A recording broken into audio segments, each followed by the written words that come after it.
Olá, pessoal, tudo bem? Hoje, dia 15 de março, quarta-feira, Morning Call da IK Investimentos. Vamos lá? Bom, vamos lá, vamos começando aqui, olhando como é que foi o fechamento dos mercados ontem. Ontem foi um dia de uma certa correção dos exageros que a gente viu na quarta-feira, né? Perdão, na segunda-feira. A segunda-feira foi aquele dia aqui do barata voa, digamos assim, que onde todo mundo ficou bastante assustado, deu um certo pânico. Ontem foi o dia dos preços meio que voltarem ao normal, enfim, ter uma certa normalidade. A gente vê que lá fora o S&P e o Nasdaq subiram com, enfim, com alguma vontade. Eh, a volatilidade caiu bastante, os treasuries também voltaram, o treasury de 2 anos voltou para ficar acima de 4%, seria, enfim, a queda foi muito rápida, muito forte, então parte dessa queda foi recuperada ontem, e a mesma coisa nos treasuries de 10 anos, também teve uma alta expressiva. Aqui no Brasil a gente não conseguiu aproveitar isso porque, principalmente por causa de preço de petróleo tendo impacto significativo sobre o preço de Petrobras. Petrobras caiu e algumas outras empresas também que divulgaram resultados continuam sofrendo aí bastante no pós-divulgação. Então isso acabou derrubando o Ibovespa e o Small Caps e acabou levando junto todos esses papéis. Ah, e a gente teve também uma certa recomposição dos prêmios de risco no DI. O DI tinha caído bastante, os DIs futuros tinham caído bastante ao longo de toda a curva, com, enfim, um certo exagero. Tinha um certo exagero de prêmio, foi um certo exagero de retirar os prêmios, eles voltaram um pouquinho e a gente tá mais perto do que seria o normal. E em câmbio, sem grandes mudanças, tanto aqui quanto lá fora. Tá?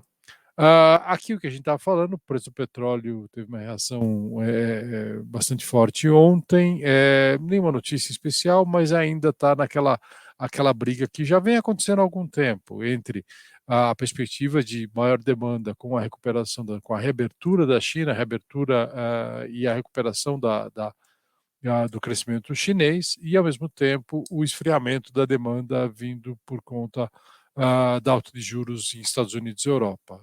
No meio dessas duas forças, aí, o petróleo tem oscilado. A maior parte do tempo ele tem conseguido se segurar acima de 80, não foi o caso ontem, ele baixou e hoje tem mais um dia. Estou olhando aqui os futuros continuam bastante negativos no setor de energia como um todo. Né?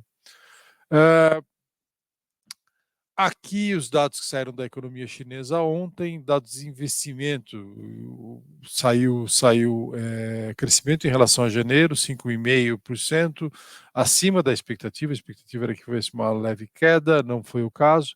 Veja, desculpa, aqui é janeiro e fevereiro, tá?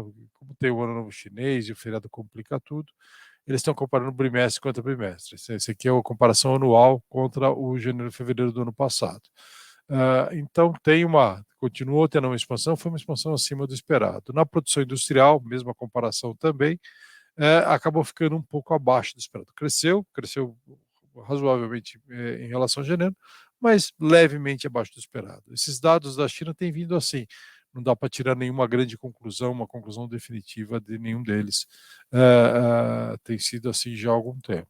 Eles mostram algum crescimento, mas nenhuma explosão de crescimento. Nos Estados Unidos, saíram os dados da inflação, vieram razoavelmente em linha com o esperado, com exceção do núcleo, que veio um tiquinho acima do que estava esperado. Enfim, não é a notícia boa que o mercado iria comemorar, não é notícia ruim para ficar desesperado também e achar que o Fed tem que subir juros imediatamente. O fato é que a parte de serviços continua segurando, e principalmente na parte de moradia. O jeito que a inflação americana é calculada, eles usam o preço dos imóveis como um equivalente de aluguéis. E isso tem puxado os preços e a inflação, mantido ela bastante grudada lá na parte de cima. Tá caindo bem devagar. Subiu do elevador, está descendo de escada. Hoje tem inflação PPI, deve sair aí, essa deve mostrar uma queda mais expressiva, mas essa é mais volátil mesmo, tem um impacto maior aí, principalmente na parte aqui de energia e tal, que tem tido uma contribuição boa. E a gente deve ter mais alguns indicadores de atividade aí, vendas no varejo, produção industrial, índice de atividade industrial, a gente vai falar disso amanhã. Aqui no Brasil, a gente continuou focado principalmente na nova regra fiscal, que o ministro Haddad prometeu para a semana que vem. Ele apresentou ontem os planos para o Alckmin, aparentemente a reação foi boa também. E está marcada uma apresentação para Lula ainda nesta semana. Deve apresentar para o Lula e deve mandar a proposta formal para o Congresso antes da viagem do Lula para a China.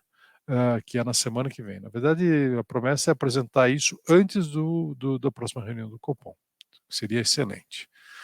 Bom, era isso que nós tínhamos para hoje. Um excelente dia a todos, bons negócios e a gente se encontra novamente amanhã. Até mais.